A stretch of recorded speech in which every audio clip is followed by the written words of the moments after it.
Alright guys, MTech Guy here, and today we're going to be taking a look at the E60 M5 and discussing something that never seems to get talked about with these cars.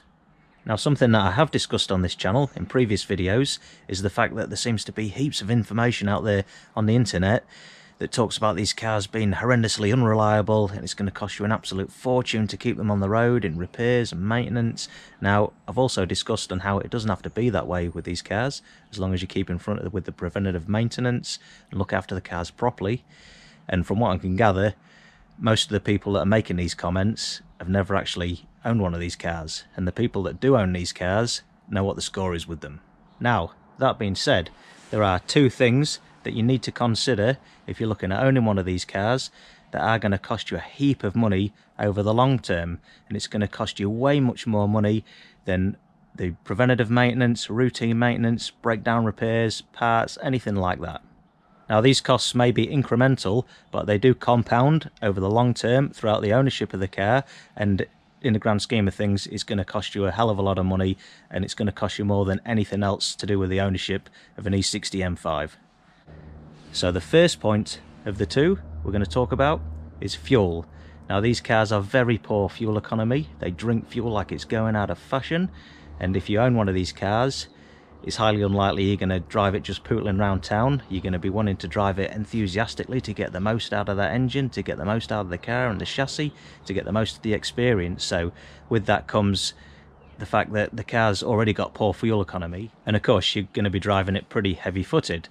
And the other thing is it takes expensive fuel as well. You don't really want to be running these cars on anything less than 98 octane. You can run them on 95, but probably not the best idea. So you're going to be putting 98 octane in it all the time, and it's going to drink it like it's going out of fashion. Now, to put things in perspective for you, I've owned several muscle cars in the past which have had bigger displacement engines and only 4-speed manual gearboxes, with a fourth gear being 1-to-1.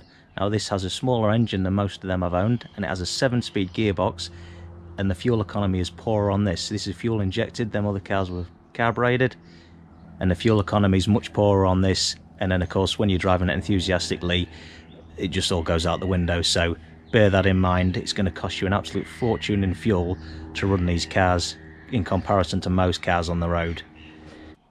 Now then, the second point of the two we're going to talk about is tyres.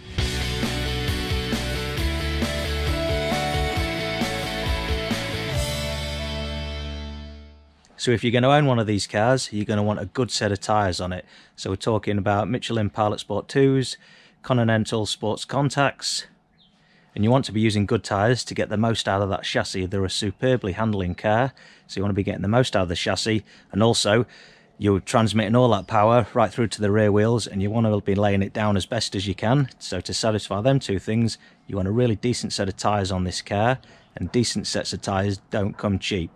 Now, the other factor involved with this is the fact that all that power going through the rear wheels, you're going to chew up the tyres pretty quick, they're going to wear out pretty fast, and a good set of tyres that are suited to this car are going to have that nice soft sticky compound, but of course what comes with that is that they're going to wear out much quicker than a regular set of tyres.